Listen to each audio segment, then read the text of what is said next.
just going to say this up front. Mini-Putt is one of the best golf games on the Famicom. And the only reason I'm hedging myself with one of the best is because my memory for golf games isn't great, and there's a couple coming up that I remember as being decent. So maybe they'll edge it out. But despite being solely about putting, Mini-Putt is a better put-together package than just about all of them. And part of that is its pedigree. This is a port of a 1987 computer game developed and released by Accolade. In the late 80s and early 90s, Accolade was the golf game company. The premier line was the Jack Nicklaus series, and Mini-Putt was a spin-off of that, using the same engine before they switched to 3D in the late 80s, but moving the action to a miniature golf course. In Mini-Putt, you're given 4 courses of 9 holes each. So already twice as many holes of golf as we've seen in any previous Famicom golf game. You can also choose the weather. It might seem a little bit odd that cloudy's on there twice, but that's because the weather shifts around as you play, and so it can go from sunny to the first level of cloudy, to the second level of cloudy, and then to rain. Rain affects the friction on the ball, how quickly it comes to a stop.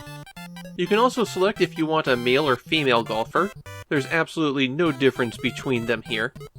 And you can enter information for up to 4 players. You also have to decide if you're playing a stroke or skins match. Stroke means you're counting the strokes around the entire course, while skins means that there's one winner for each hole.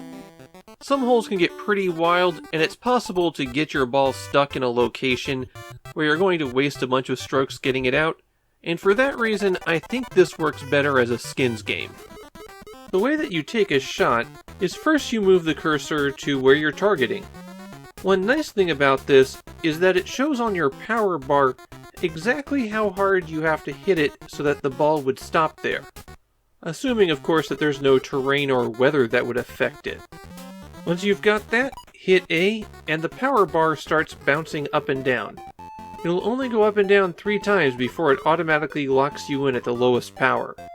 Once you hit A to lock in the power, the meter goes back down and then swings over, and you have one chance to lock in your accuracy. This one does not bounce back. As a variation on the backswing and then connection mechanics that we often see in golf games, this one adds just a little bit more challenge to keep you on your toes. The holes are generally pretty good. There's typically a way that you could get a hole-in-one, but it will require an amazing shot to pull it off. Besides the walls and water hazards, what you're primarily going to encounter are some really heavy slopes. The intensity of the slope is indicated by how filled in the arrow is. There are also points where you have to shoot a target to make it through the obstacle. And on the classic course, there's a lot of moving objects that will get in your way. I found those to be the toughest things to deal with because the timing of your swing is inconsistent. And it's not like you can hold off until a gap appears. Shockingly, Mini-Putt is a game with absolutely 0 following in Japan. So little following that the only person I could find who talked about playing it mentioned that he was unaware of the game's existence until he bought it and played it. And I'm gonna say, I'm a little disappointed by that. Look, Mini-Putt's not gonna excite anybody. At the end of the day, it's still just mini-golf.